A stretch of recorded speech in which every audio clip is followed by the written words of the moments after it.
ಗಣಿನಾಡು ಬಳ್ಳಾರಿಯಲ್ಲಿ ಬ್ಯಾನರ್ ಘರ್ಷಣೆ ವಿಚಾರಕ್ಕೆ ಸಂಬಂಧಪಟ್ಟಂತೆ ಶಾಸಕ ಭರತ್ ರೆಡ್ಡಿ ಸೇರಿ ಹಲವರ ವಿರುದ್ಧ ಈಗ ಎಫ್ಐಆರ್ ಅನ್ನು ದಾಖಲು ಮಾಡಲಾಗಿದೆ. ಗಣಿನಾಡು ಬಳ್ಳಾರಿ ರಕ್ತ ಸಿಕ್ತ ಅಧ್ಯಾಯನ ಇದು ಎಂಬ ಪ್ರಶ್ನೆ ಮೂಡ್ತಾ ಇದೆ.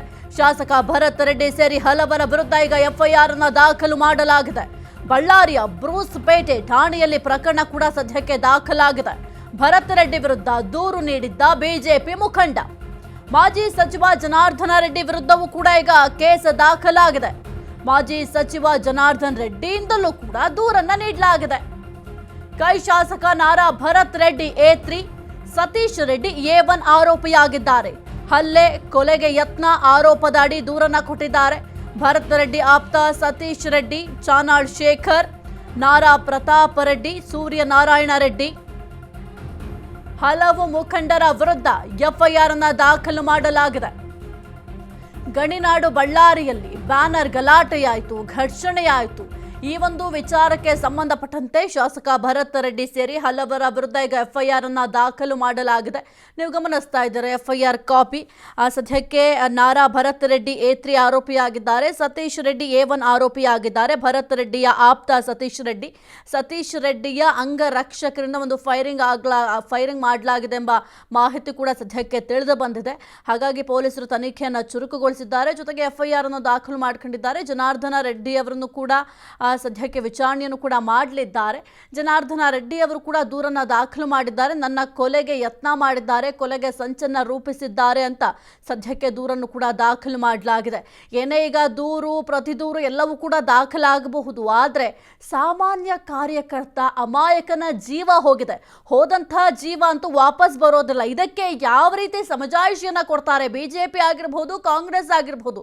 ಈಗ ಒಂದು ಪ್ರಾಣ ಹೋಗಿದೆ. ಯಾವುದೇ ಒಂದು ಪಕ್ಷ ಬಲವರ್ಧನೆ ಆಗಬೇಕು, ಒಂದು ಪಕ್ಷ ಸ್ಟ್ರಾಂಗ್ ಆಗಬೇಕು ಅಂತ ಅಂದ್ರೆ ತಳಮಟ್ಟದಲ್ಲಿರುವಂತಹ ಕಾರ್ಯಕರ್ತರ ಪರಿಶ್ರಮ ಅಷ್ಟೇ ಇರುತ್ತೆ. ಯಾವುದಾದ್ರೂ ಒಂದು ಹೋರಾಟ ಆಗಿರಬಹುದು ಅಥವಾ ಒಂದು ಪಕ್ಷದ ವಿಚಾರವಾಗಿ ಯಾರು ಮಾತನಾಡಿದ್ರೆ ಮೊದಲು ರಿಯಾಕ್ಟ್ ಮಾಡ್ತಾ ಇದ್ದಿದ್ದೆ ಕಾರ್ಯಕರ್ತರು. ಅಂತಹ ಕಾರ್ಯಕರ್ತನ ಸಾವಾಗಿದೆ. ಇದಕ್ಕೆ ಕಾಂಗ್ರೆಸ್ ಮತ್ತೆ ಬಿಜೆಪಿ ಅವ್ರಿಗೆ ಏನ್ ಹೇಳ್ತಾರೆ? ಕೇವಲ ದೂರು ಕೊಡ್ತಾ ಇದ್ದಾರೆ, ಪ್ರತಿ ದೂರು ಕೊಡ್ತಾ ಇದ್ದಾರೆ, ಎಫ್ಐಆರ್ಗಳು ಕೂಡ ದಾಖಲಾಗ್ತಾ ಇದೆ. ಆದ್ರೆ ಒಂದು ಜೀವ ಹೋಗಿದ್ಯಲ್ಲ, ಇದಕ್ಕೆ ಯಾರು ಉತ್ತರ ಕೊಡ್ತಾರೆ? ಅವರ ಕುಟುಂಬದವರಿಗೆ ಯಾರು ನೆರವಾಗ್ತಾರೆ?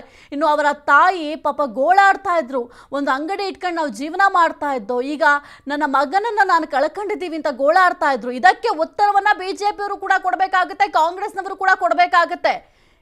ಕೇವಲ ಒಂದು ಕ್ಷುಲ್ಲಕ ವಿಚಾರ, ಒಂದು ಬ್ಯಾನರ್ ವಿಚಾರಕ್ಕೆ ಇಷ್ಟು ದೊಡ್ಡ ಮಟ್ಟದಲ್ಲಿ ಗಲಾಟೆಯಾಗಿದೆ. ಜೊತೆಗೆ ಸಾವಿರಾರು ಸಂಖ್ಯೆಯಲ್ಲಿ ಜನ ಜಮಾಯಿಸ್ತಾರೆ ಅಂತಂದ್ರೆ ಅವರು ಮೊದಲೇ ಪ್ಲಾನ್ ಮಾಡ್ಕೊಂಡಿದ್ರ? ಹಾಗಾದ್ರೆ ಈ ರೀತಿಯಾಗಿ ಗಲಾಟೆ ಮಾಡಬೇಕು ಅಂತ ಪ್ಲಾನ್ ಮಾಡ್ಕೊಂಡಿದ್ರ ಎಂಬ ಪ್ರಶ್ನೆ ಕೂಡ ಸದ್ಯಕ್ಕೆ ಮೂಡ್ತಾ ಇದೆ. ಜೊತೆಗೆ ಪೊಲೀಸರು ಏನ್ ಮಾಡ್ತಾ ಇದ್ರು?